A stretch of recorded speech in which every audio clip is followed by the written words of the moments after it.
I was gifted this for my birthday last year. Was it last year? Was it the year before? Either last year.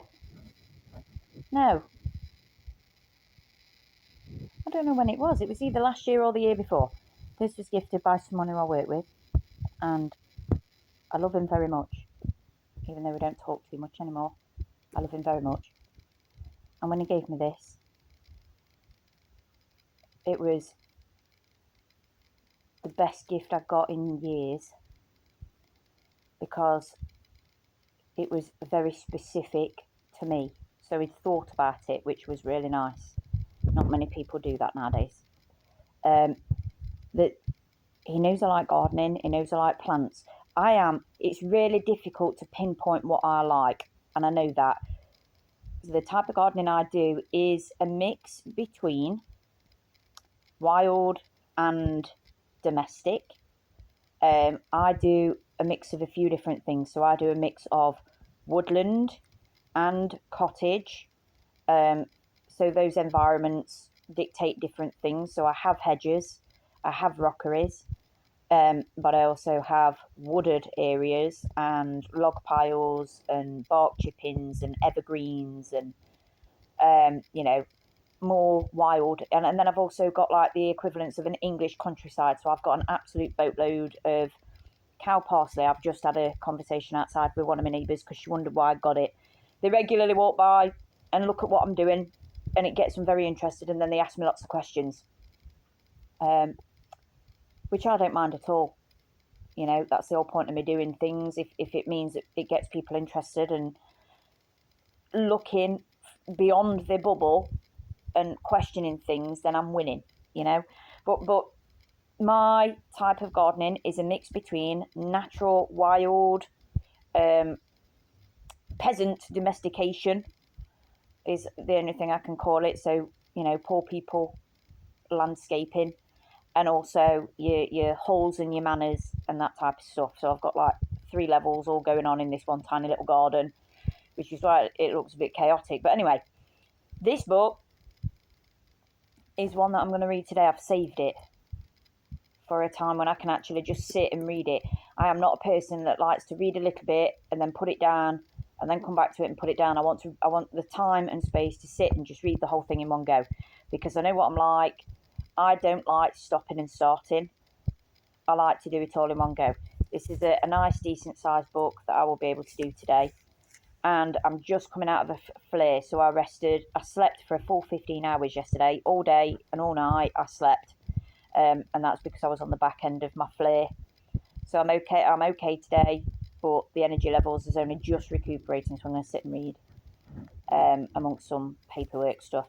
But this book talks about how gardens changed from the 17th century to the 18th century to the 19th and all the way up to present day. And it talks about why it changed and what they were interested in, because before the 1700s or mid 1700s, before, it was all about foraging. It was really difficult to grow your own food. There was a few things that you could grow, a few crops, but for the majority you would be foraging and going out and picking things. And then when it got to 1700s to 1800s, that's when it all started changing, and halls and manors would lease out their land, and it's not owned primarily by the church anymore or the king. You've got fancy houses, halls and manors, and they would lease out their land to people who needed to grow food, and the rich people would take a cut of that if you worked their land. So they'd take the food and some money from you, but it meant you got land to grow your own food, which means you're a bit more better off than somebody who needed to forage. Okay. And then those who still needed to forage were, the new term came in, which was, well, you're picking weeds. We're not bothered about weeds. So society changed. We've got a societal bias there. If you have to forage wild food that grows naturally, then you're eating weeds. We don't want weeds. We want things that need labour, that need money, manpower, take time, that's been genetically engineered, like most crops, like broccoli, for example. Broccoli's come from cabbages, so cabbage is your original. Parsnips is your original. Carrots come from parsnips, okay? So rich people put a bias on it. This is how they made themselves more fancier than they were, by saying, I can lease out my land, I can pay somebody to grow me food. That food over there was genetically modified. I can afford to have ornamental flowers on my land because I have so much of it. And therefore I can have pointless flowers that are really hard to grow, where I have to spend lots of money spend lots of money on people to pay them to look after all these things, just because I can. Okay, so this book talks about the word weed becoming a term used for natural growing, medicinal, edible foods that are nutritional for you. Dandelions, cow parsley, wood avens. I've talked about this before. So wood avens are the equivalents of cloves, and they are good for toothache and that type of thing. Nowadays, they are looked at as weed. Anything that grows very well and is not appealing on the eye and has not been genetically messed with, people consider a weed. So that all came about because rich people could afford to cultivate and genetically modify and pay people to work and have all these things that took more time and energy, and also showed off their wealth and their vanity. So, yeah, but this is my book for today. Great name, by the way, Cock Starkey. Love that. But yeah, the blurb: from Capability Brown's stunning work at Blenheim Palace to William Kent's innovations at Chiswick House, the 18th century saw a transformation of the English garden as its popularity swept across the globe. So 18th century, the industrial era, is when a lot of things changed. We became very domesticated in the past 200 years. We have never lived like this before. It's still relatively new. We have always lived by hunting and gathering and foraging and some growing of our food. We didn't have tins. We had glass bottles and jars to a degree, and we had other ways of, storing food, like in dried clay and things like that. But, most of the time you had to go out and go get your food, okay? You had to go pick it. So it's only around this time, 1800s, when we become very, very domesticated and we started having flowers that did nothing for us other than look nice, and required a lot of work and a lot of money. Or we had fruits and vegetables that required a lot of work and a lot of money and a lot of manpower. Okay, it's the industrial era, remember? With rolling hills, beautiful curves and aesthetic surprises, and honest to God, architectural delights. These pioneers created masterpieces of landscape design and some of our most stunning vistas. This is specifically about moving away from necessity to luxury. Okay, so where we had farmers' fields and stuff like that, and we had edible things in them, and woodlands and that type of thing. Now we've just got one long, massive expanse of grass, or topiary garden, where it's just a bunch of bushes that don't do anything other than look nice because they've been cut into shapes.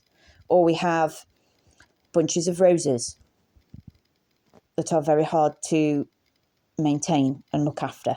Okay, but it is visually pleasing. And if you remember, TV wasn't a thing, radio wasn't a thing. You couldn't always just go out and listen to music and stuff like that, but you could walk around a garden and pay to walk around a garden, and that was your muse. You get lost in a maze, and that was your muse.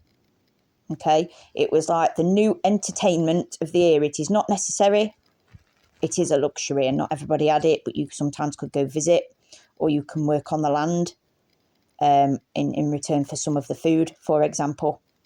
and that would mean you were better off than somebody who still had to forage. If you wanted to, you could live as a hermit in one of these places.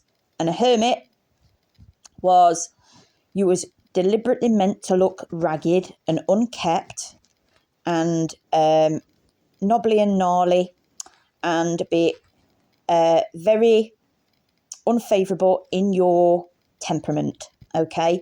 Again, this was all about staging your garden for entertainment. So you would be employed to be this grouchy, grumpy woodman or woodwoman in your rags, and you would be expected to live on there permanently in that state for entertainment. And you would get fed.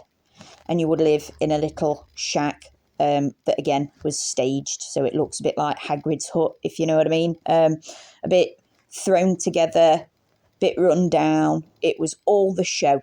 You know, if you could have a hermit living on your land, a couple of hermits, it's like walking to a theme park and you've got people in fancy dress and they're dressed up as characters, or they're in those horrible teddy suits and they're dressed as like Donald Duck or Goofy or something like that, and they're coming towards you with those dead eyes, except you're a hermit. It's the same concept. So, you know, rich people had these things, and you would go for entertainment purposes if you had the money. Only rich people could do these things. This is when the term weed became a thing, and anything forage that was actually good for you was shunned. And that was for peasant people. We've adopted that term because we want to emulate what we see. We aspire to be what we see. And that is, we see halls and manors and country parks with their fabulous gardens and buildings and architecture. And we also want these pointless things that look aesthetically pleasing. And it is sold to you as a thing that you want to show that you are well-to-do and you've got money. That's why we have aesthetically pleasing gardens. That's where that's come from, and that's why it's frowned upon if you have an unkept garden, if it's got wild plants in it, if things are left to be natural. It's frowned upon. That is still a thing. This all came about 200 years ago. So it's well indoctrinated into us that we are to fill our gardens full of pointless stuff because that makes you look a particular way. So that's very interesting to me. I'm not a person who really cares about how I look.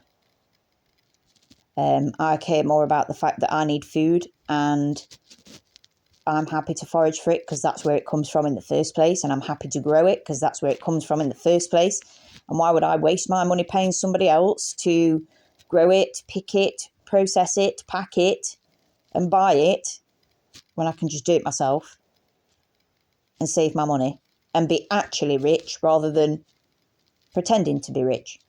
You know what I mean? Or save some of my money instead of putting myself into financial suffering, for example, which is the way the world is right now, you know? But yeah, this is going to be my book for today. And I'm just going to show you inside because there's some nice little drawings in here. Let me see if I can get a good one. There's one where it's got some of the holes. Let me just have a look. I should have probably prepped this beforehand, but I didn't think. But it's got lovely little illustrations of the holes. Little prints, plate prints. That's Rivenhall Place. And that's the good thing about this book. It tells you, here, look, tells you where it's at as well. Here, look. We don't see that nowadays, do we? Look, and it's even got deers in it. Look at that.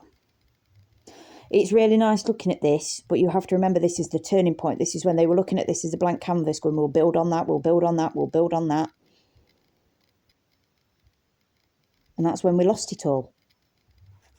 And that's when we lost it. Don't ask me to read that because I might be English, but that's a squiggle. What's it say? A view in Hagley Park. The seal of Lord Llewellyn. God bless me. If I'm wrong, I'm wrong. Don't be judging me. I can't speak English on best days, but it shows you, look, the plans that they had for the shapes of the gardens from above. Look at the fancy, and they would emulate the plasterwork and tapestries and fabrics and fashion. So these look just like your drapes on your dresses, the bows on the back of the ladies' dresses, you see, and this looks like your plasterwork on the ceiling, and that's why you have the fancy halls, look. There you go, and there's your ruins, and that's what it looks like with the ruins. And there's another one, look, where it's been planned to look a particular way. A kitchen garden, so this one is organised very effectively and industrially. The house is up there, look, and it's surrounded by nice fields because it's still meant to be aesthetic. But what's happened here is all of this has got these little pods here with the lines on. They're greenhouses, big greenhouses, and this would be worked by landsmen that live on the land, and they get a cut of the food and they get to live close by and eat, but they would be in charge of maintaining all of these things. This is proof that this house had a lot of money. Not only that, they've got a water feature up there and another building, most likely for that looks like the coach house. So that would be the entrance to the property where people would pull up and they would see all of this and at the front and go, wow, this is fantastic. And then at the back of the house, you would have this. Or that's the front there, and that's an entry in, and you go down, and that's to make a statement that they can afford all of this food, and they must have lots of banquets and have lots of employees and lots of people working for them, and they must be keeping a lot of people. And when I say keeping, back in the day, to keep somebody would be to make sure that your employees are looked after.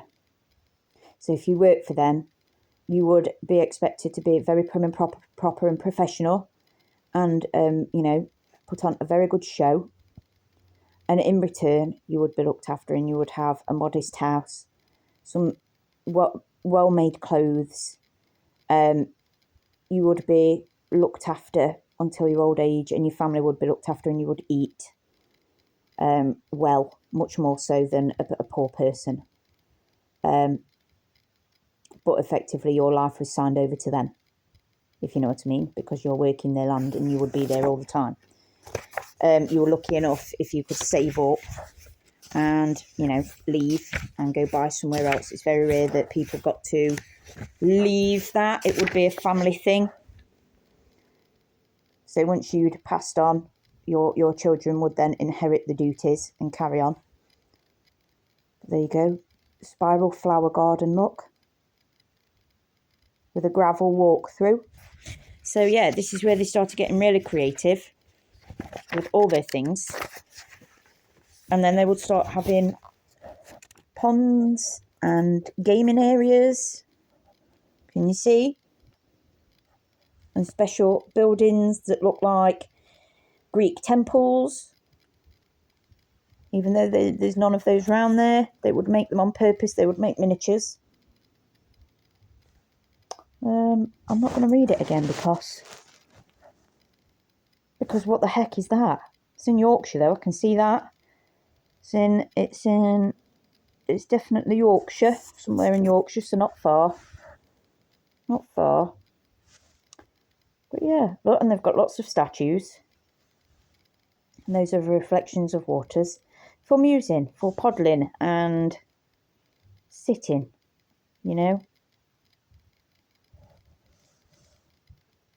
Good that, isn't it? So this is my book for the day. I haven't done a book look for a while. I'm very glad that he bought me this, because it's going to be very interesting to read. I'm quite good on history anyway. I know this kind of stuff. I am a person that likes to know stuff. But it's going to be interesting anyway, because I'm sure I will find things that I don't know. You know? Look at that one. Wow. Wow.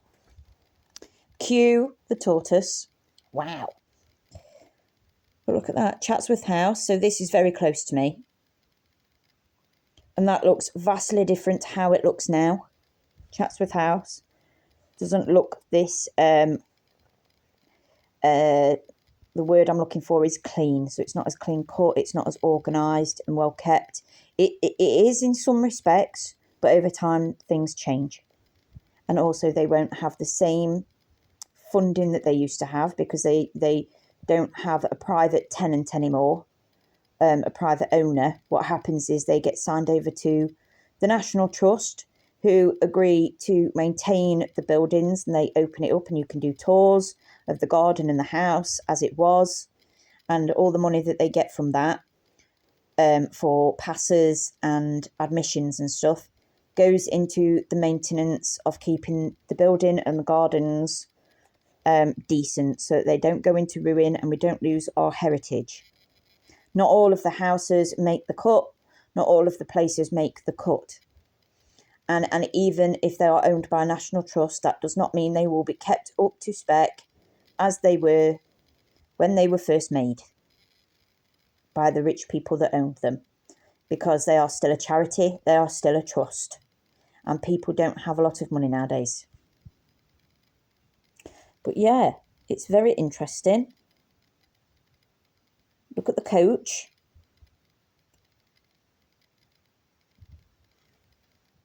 Look at the tall water feature back there.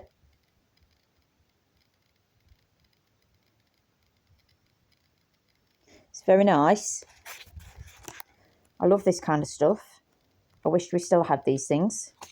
That's interesting. Interesting. And you can do miniatures of these in your own garden. You know? That one's good. It's turned into a ruin. That one is in Shropshire. Look at that. He's there with his hunting dog, look. Another house up there, so that's where they live now. They would live up in that one rather than this one, which is very interesting. If they got poorer, they wouldn't be able to maintain all the buildings, and so what they do is they downsize, go to the one that's next size down, move their things there, sell the rest so as to make money, and then the things that were too big that they can't look after anymore would just turn into a ruin like this. Now, there is something that's not talked about. In kitchens, they would require a dog on a wheel. It was a kitchen dog. It was a particular breed of dog, and it was kept solely to run on a wheel day and night, non-stop, for power, basically. Really interesting topic. All you need to do is just Google dog wheels, 18th century, kitchen dog wheel runner, something like that. It'll bring it all up. That particular breed of dog doesn't exist anymore. It's extinct. But they were specifically bred on purpose to run on wheels day and night, constantly, for power. And that's how they got power back then. They also had large buildings. It was a door with a small building around it, with a large hole in the floor, lined with bricks and stones. And they would get deliveries of ice delivered by wagon, and they would fill the large stone hole with ice, and that's how they would keep things cold. So they didn't have freezers, but they did harvest ice in massive blocks and get things delivered. Only rich people would have those. I do believe there's still one at either Chatsworth or Rufford that you can go visit. It's not got ice in it anymore. Obviously, we've got fridges and freezers, but it's very interesting to know. I'm going to have a field day with this, but there's my book. Look, I've talked for 25 minutes. That's crazy. I can't believe I've just done that. We've looked at that one. Anyway, well worth the read, I would say. Yeah. Very nice. I'm looking forward to this today. Not bad for a Saturday. Still on sale, look. $12.99. I'm sure you can get used ones for cheaper. It's got a lovely cover as well with gold on it. Look how nice that is. Look how shiny it is. Very pretty. Yeah. There you go. Book look.